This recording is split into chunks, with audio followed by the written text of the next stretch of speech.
En Slovénie, les abeilles sont partout, même en ville. À Ljubljana, les ruches sont installées à même les toits. Il en existe 800 dans l'agglomération. Frank Petrovčík est apiculteur urbain. Ce jour-là, il donne une démonstration de cette pratique, devenue patrimoine national.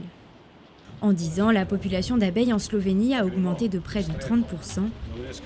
L'abeille domestique est pourtant menacée d'extinction. Cette saison, les abeilles ont vécu dehors entre 3 et 4 semaines. Ça dépend de la nourriture disponible et des efforts qu'elles réalisent, si elles se fatiguent vite ou non. Il y a une reine dans chaque colonie. Ici, on s'intéresse à l'apiculture dès le plus jeune âge.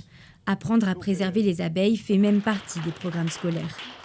Cette transmission, Franz en a bénéficié sur le tard.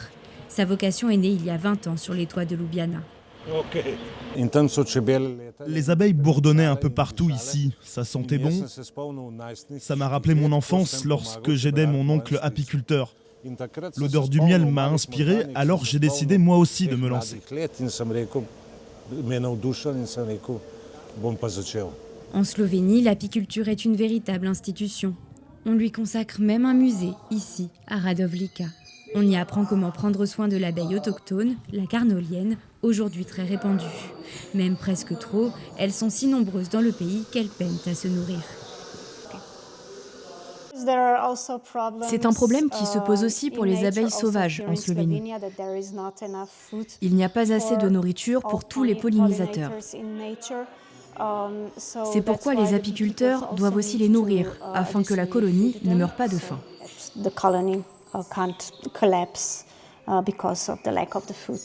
Mais la préservation des abeilles domestiques se fait parfois au détriment des autres pollinisateurs. À l'Institut national de biologie de Ljubljana, Danilo Biuk cherche des solutions pour nourrir les espèces sauvages. Ici, on a un nichoir pour les abeilles solitaires. Elles nichent dans ce type de tube. On peut ouvrir sur le côté et regarder comme c'est à l'intérieur. Les abeilles collectent le pollen et pondent leurs œufs. Ensuite, les larves sortent des œufs. Elles se développent et la semaine suivante, de nouvelles abeilles peuvent sortir.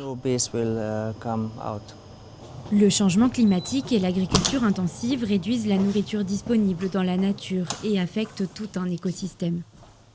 Les gens ne savent pas que d'autres pollinisateurs existent. Ces espèces sont plus dépendantes de leur habitat. Tous ces changements ont plus d'impact sur les pollinisateurs sauvages que sur les abeilles domestiques. Ces boîtes, installées il y a 2 semaines, renferment une toute jeune colonie de bourdons. Un terrain d'expérimentation pour ces chercheurs qui veillent à la préservation de l'espèce.